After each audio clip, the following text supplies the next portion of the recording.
কদিন আগেও 7 মাসের স্বাদ দেওয়া হয়েছে, দেখতে দেখতে 9 মাসের স্বাদের সময়ও হয়ে গেছে। আমি কদিন আগেই চলে এসেছি কলকাতার বাড়িতে অনেক কাজ। সকাল সকাল দেখতেই পাচ্ছি, উঠে গেছি 6টার সময়। আর প্রথম যেটা করেছি, একদম সোজা ছাদে গেছি। প্যান্ডেলের কাজ হয়ে গেছে, প্যান্ডেলটা ভীষণ সুন্দর ডেকোরেশনের কাজ সাজিয়েছে, তবে কিছু বেলুন টেলুন দিয়ে এখনও সাজাতে বাকি আছে।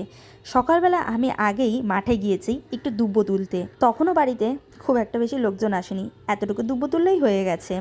এদিকে সকালবেলায় বুবাইদা প্যান্ডেলের ভিতরে এই বেবি শাওয়ারগুলো লেখার জন্য অনেক বেলুন এইগুলো সাজিয়েছে। সবটাই বুবাইদা এক হাতে করেছে। সকাল সকাল না বাবার পুজো দেওয়া হয়ে গেছে। প্রত্যেকদিনই বাবা অনেক সকালে পুজো দেয়, তবে আজকে বাড়িতে যেহেতু একটা কাজ আছে, আরও সকালে পুজো দিয়ে দিয়েছে। আমি, মা আর বনি তিনজনে মিলে এখানে হলুদ বেটে বোনকে এখানে হলুদ লাগিয়েছি। তখনও বাড়িতে আমার পিসিরা বা আরও অন্যান্য আত্মীয় স্বজন কেউ আসেনি, ঠাম্মি এসেছিলো যদিও। তো সবাইকে এখানে হলুদ হলুদ মাখিয়ে দেওয়ার পরে আমরা চলে গেছিলাম এখানে সাজাতে। প্যান্ডেলের কাজ তো হয়ে গেছে, কিন্তু এই বেবি শাওয়ার লেখা বা এই বেলুনের কাজগুলো একটু সাজিয়েছি। 9 মাসের সাথে 9 রকম নাকি মিষ্টি দিতে হয়, তাই করেছে মা। 9 রকম ফল দিয়েছে, কিছু স্ন্যাক্সের জিনিস রেখেছে, আর এখানে ধান দুব্বো রেখেছে।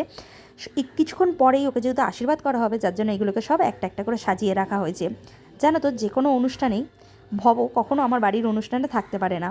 শুধু আমার বাড়ির অনুষ্ঠানে না, ওর বাড়ির অনুষ্ঠানেও ভব খুব কম থাকে। তবে এইবারে একটা ভালো ব্যাপার হচ্ছে, ভব বোনের এই 9 মাসের স্বাদের সময় আসতে পেরেছে। আর যেইটা আমাদের কাছে দারুণ মজার ব্যাপার ছিল, প্রথমেই আমার বাবা ওকে আশীর্বাদ করলো, তারপর আমার ঠাম্মি আশীর্বাদ করেছে, আমার মেজো পিসি, বাড়ির সবাই এক এক করে আশীর্বাদ করেছে। আর সবথেকে যেটা ভালো লেগেছে, ভবও এখানে ছিল। মানে ভব যেহেতু কোনো কিছুতেই থাকতে পারে না, সেই ক্ষেত্রে ভব এখানে এসেছিলো, অনুষ্ঠানে ছিল, আনন্দ করেছে। আমার বাড়ির লোকেরও ভীষণ মজা লেগেছে। তো এটাও অনেকটাই অফিসের কাজ ম্যানেজ করেই এসছে, সবসময় ওর পক্ষে সময় হয় না। আমার বড়দা, ছোদ্দা, বড় পিসি, মেজো পিসি, ছোটো পিসি সবাই এসছে, কয়েকজন আত্মীয় স্বজনও ছিল। 9 মাসের সাথে না ওকে ওরকম গামলা দিয়ে মানে দেওয়া হয়েছে যে কোনটা তুলবে।